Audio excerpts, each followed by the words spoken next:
जय Hind defence lovers, एक बार फिर से आप सबका स्वागत है आपके अपने परिवार राष्ट्र डिफेंस एकेडमी में।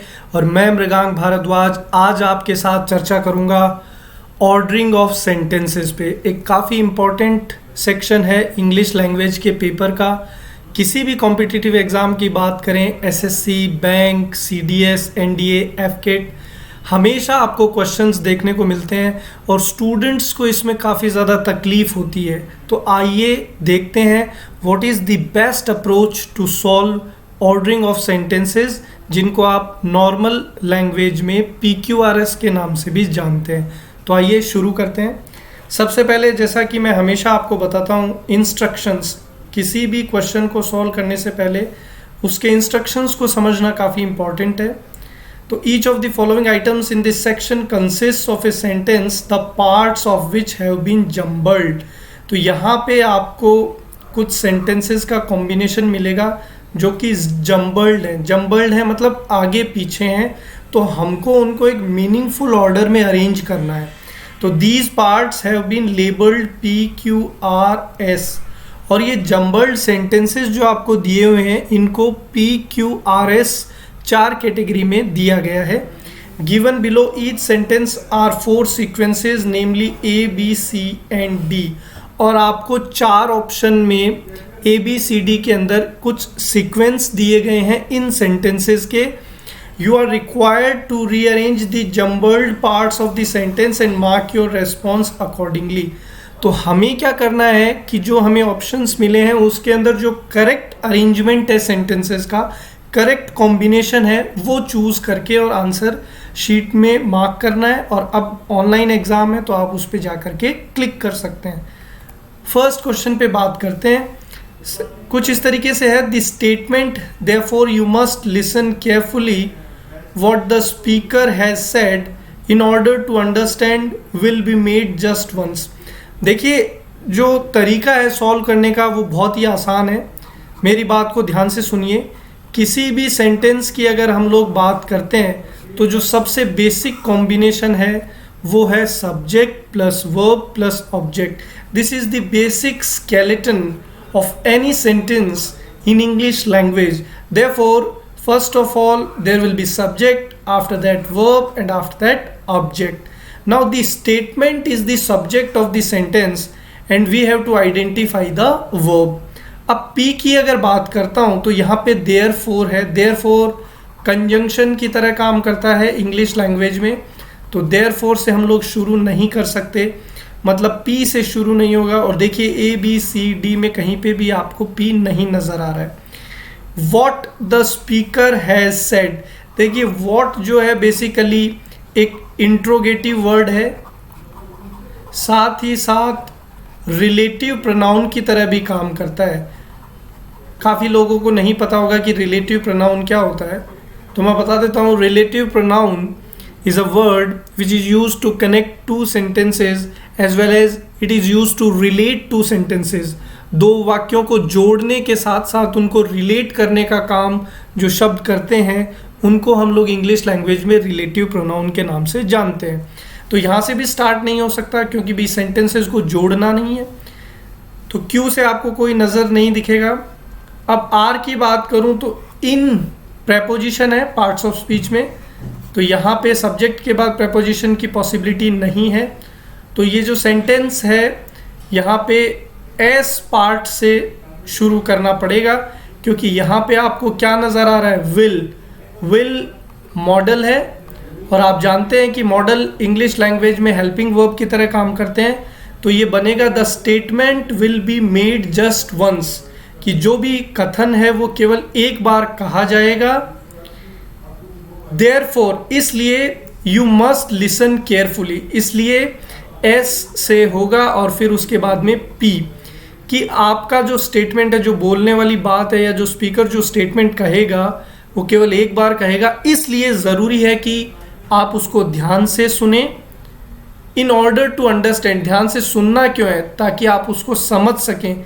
तो SPR, in order to understand. और क्या अंडरस्टैंड करना है, क्या समझना है, what the speaker has said, वक्ता ने क्या कहा है। तो SPRQ, this will be the correct combination. Therefore A option is correct answer. तो ये जो कॉन्सेप्ट मैंने आपको बताया है कि जो भी सेंटेंस डिज़ाइन होता है उसमें सबसे पहले सब्जेक्ट होता है, फिर वर्ब होता है और फिर ऑब्जेक्ट होता है। तो इसको हमें बहुत यूटिलाइज करना है जब भी हम लोग PQRS के क्वेश्चन सॉल्व करें। और भी काफ़ी कॉन्सेप्ट्स हैं, जैसे जैसे क्वेश्चंस आगे बढ़ते जाएंगे मैं उनको इन्वॉल्व करके सिखाता रहूँगा। रटना नहीं है, अक्सर लोग इसको रट लेते हैं कि इस तरीके से करना है, तो कॉन्सेप्चुअल पे आपको चलना है। वीडियो अच्छा लग रहा है तो लाइक करते रहें, अपने दोस्तों के साथ शेयर करते रहें। नेक्स्ट है the small boy who broke his leg fell down and climbed the wall। यहाँ पे कहानी कुछ इस तरीके से है, वाक्य कुछ इस तरीके से है कि छोटा लड़का दीवार से गिर गया और उसकी जो टांग है वो टूट चुकी है। तो यहाँ पे देखिए द स्मॉल बॉय हु, अब ये जो हु है यहाँ पे काम कर रहा है रिलेटिव प्रोनाउन की तरह। किसकी तरह काम कर रहा है? रिलेटिव प्रोनाउन की तरह। रिलेटिव प्रोनाउन अभी अभी मैंने आपको बताया दो वाक्यों को जोड़ता है, साथ ही साथ कनेक्ट करता है। तो द स्मॉल बॉय हु, जो छोटा लड़का है वो कौन से लड़के की बात हो रही है? जिसने दीवार पे चढ़ाई करी। तो the small boy who climb the wall, और ये बॉय जो है वो इस सेंटेंस के पार्ट के लिए सब्जेक्ट की तरह काम कर रहा है। तो the small boy who climb the wall fell down, भाई जब वो दीवार पे चढ़ा तो गिर गया, एंड और दीवार पे चढ़ा गिरा तो रिजल्ट क्या हुआ? उसकी टांग टूट गई। तो ये कुछ कॉम्बिनेशन बनेगा, the small boy who climb the wall fell down and broke his leg. ठीक है, एक और यहाँ पे जो ट्रिक है सॉल्व करने की वो ये है कि एंड कंजंक्शन की तरह काम करता है इंग्लिश लैंग्वेज में। तो ये किसी दूसरे अधूरे पार्ट को जोड़ने के काम आएगा, और अधूरा पार्ट था टांग का टूटना जो दीवार पे चढ़ने के कारण हुआ। तो यहाँ पे SQRP B option is your correct answer. तो इस तरीके से भी आप सॉल्व कर सकते हैं। आइए, according to an engineer, engineer के अनुसार, अब देखिए यहाँ पे might model hit main verb, hit the market next year, a newly developed air cooler system which is based on a principle radically different from that employed in conventional room coolers। ठीक है, अब यहाँ पे जो sentence है वो कुछ इस तरीके से है कि इंजीनियर ने बताया है कि नई तकनीक पे विकसित एक एयर कूलर सिस्टम जो है वो रिप्लेस करेगा कन्वेंशनल रूम कूलर्स को। ठीक है, जो प्रचलन में कूलर्स हैं उनको रिप्लेस करके नया सिस्टम आने वाला है। तो इंजीनियर के अनुसार, ठीक है, according to an engineer, a newly developed air cooler system, Q से शुरू करेंगे। According to an engineer a newly developed air cooler system, और ये एयर कूलर सिस्टम किस पे बेस्ड है? Principle radically different from. देखिए, अगर कुछ डिफरेंट टेक्नोलॉजी पे बेस्ड है तभी रिप्लेस कर पाएगा पुराने कूलर्स को। तो यहाँ पे एक चीज़ आपको ध्यान रखनी है कि ये विच रिलेटिव प्रोनाउन जो है वो एयर कूलर सिस्टम को जोड़ेगा। तो क्यू के बाद एस का आना ज़रूरी है। तो यहाँ पे देखिए दो पार्ट सेंटेंसेस के एक साथ जुड़ रहे हैं, इनको हम लोग लैंग्वेज में बोलते हैं मैंडेटरी पेयर। और PQRS सॉल्व करते समय ये काफ़ी इंपॉर्टेंट कॉन्सेप्ट है मैंडेटरी पेयर का। मैंडेटरी पेयर का मतलब क्या हुआ कि दो सेंटेंसेस आपस में जो साथ जुड़ेंगे ही जुड़ेंगे, तो आपके लिए काफ़ी आसान हो जाएगा। अब QS का कॉम्बिनेशन अगर मैं देखूं तो देखिए यहाँ पे है QS का कॉम्बिनेशन और कहीं पे भी नहीं है। तो विद इन सेकेंड्स आपको मिला कि C ऑप्शन करेक्ट आंसर है। पूरा वाक्य जोड़ देता हूँ, according to an engineer a newly developed air cooler system which is based on a principle radically different from that employed in conventional room coolers might hit the market next year। अगले साल उसकी बाजार में आने की संभावना है। तो इस तरीके से ये कॉन्सेप्ट था इस क्वेश्चन का। आगे देखिए, the clerk on the desk left the money in the safe which he should have which he should have locked up. Sentence का मीनिंग कुछ इस तरीके से है कि क्लर्क ने पैसा जो है वो टेबल पे छोड़ दिया, डेस्क पे, जबकि उसे लॉकर में उसको रखना चाहिए था। तो ये सेंटेंस है। तो यहाँ पे देखिए किस तरीके से जोड़ेंगे, द क्लर्क, और क्लर्क ने किया क्या है, ये सब्जेक्ट हुआ, फिर वर्ब और फिर ऑब्जेक्टिव पार्ट। तो the clerk left the money, और पैसे को कहाँ पे छोड़ा उन्होंने, डेस्क पे। तो क्यू पी ये कॉम्बिनेशन होगा। तो the clerk left the money on the desk, पैसे को डेस्क पे छोड़ दिया, which he should have locked up in the safe, locker में। लॉकर जो है वो किस में होगा, सेफ यानी कि अलमीरा में। तो यहाँ पे एस और आर जो था वो आपका मैंडेटरी पेयर था। तो देखिए कोई भी सेंटेंस आप उठाएं अलग अलग कॉन्सेप्ट से सॉल्व होता है। किसी में मैंडेटरी पेयर का कॉन्सेप्ट लग सकता है, किसी में सब्जेक्ट वर्ब ऑब्जेक्ट का कॉन्सेप्ट लग सकता है।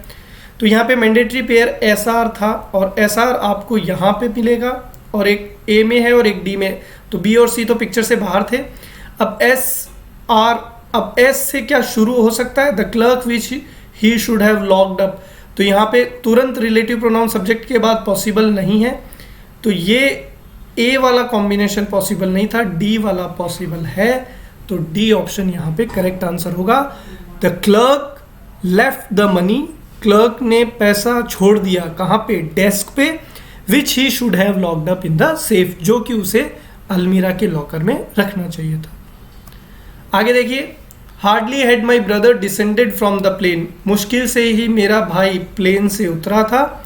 जब लोग जो थे, जो उसको रिसीव करने आए थे, उन्होंने उसकी तरफ हाथ हिलाया, चीयर किया लॉन्च में से। ठीक है, तो देखिए हार्डली और वैन का तो कॉम्बिनेशन बनता ही है। हार्डली और वैन को हम लोग इंग्लिश लैंग्वेज में को रिलेटिव कंजंक्शन बोलते हैं। तो हार्डली के साथ वैन जुड़ेगा, यानी पी से हमारी शुरुआत होगी। तो डी और ए में से हमारा आंसर बनेगा, बी और सी पिक्चर से बाहर हैं। तो व्हेन द पीपल, और कौन से लोग, जो उसको रिसीव करने आए हैं, तो रिलेटिव प्रोनाउन से जुड़ेगा। तो पी आर ये मैंडेटरी पेयर बन जाएगा। तो सीधा सीधा हमारा डी ऑप्शन करेक्ट आंसर होगा। तो इस तरीके से अगर आप कॉन्सेप्ट्स का यूज करेंगे तो विद इन सेकेंड्स आपका आंसर आएगा। एक बार पूरा अर्थ समझ लेते हैं। Hardly had my brother descended from the plane, मुश्किल से ही मेरा भाई प्लेन से उतरा था। व्हेन द पीपल, और उस समय जो लोग उसको रिसीव करने आए थे, फ्रॉम द लॉन्च, लॉन्च से जो उसको रिसीव करने आए थे, वेव्ड एंड चीयर्ड, उसकी तरफ हाथ हिलाया और चीयर किया। तो डी ऑप्शन यहाँ पे करेक्ट आंसर होगा। नेक्स्ट क्वेश्चन देखिए, the essay like that of the human face because its variety is infinite is a literary form which is not easy to define।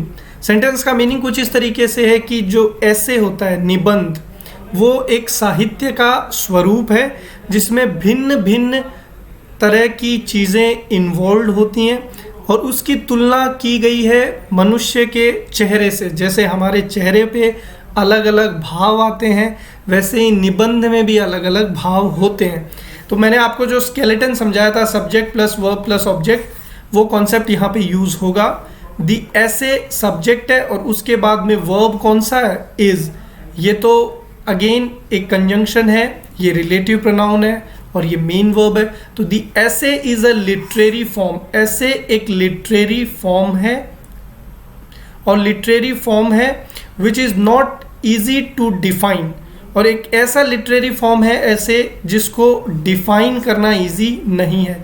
तो आर के बाद S का combination, तो ए और बी तो picture से बाहर हैं, सी और डी में से कोई आंसर बनेगा। तो the essay is a literary form which is not easy to define, और उसको डिफाइन करना ईजी क्यों नहीं है, because its variety is infinite, क्योंकि उसके अंदर भिन्न भिन्न प्रकार की वेराइटी होती है।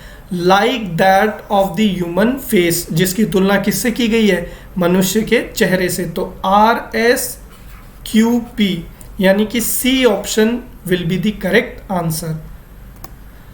नेक्स्ट क्वेश्चन देखिए, the exhibition committee, exhibition committee आपका सब्जेक्ट, इस पर्टिकुलर सेंटेंस में भी कॉन्सेप्ट जो लगेगा वो लगेगा सब्जेक्ट, वर्ब और ऑब्जेक्ट का। तो अट्रैक्टिव तो एक एडजेक्टिव है, तो ये तो आ नहीं सकता, मतलब पी से हम शुरू नहीं कर पाएंगे। टू प्रेपोजिशन है, तो यहां से भी शुरू नहीं कर पाएंगे, तो ए चला गया, सी चला गया।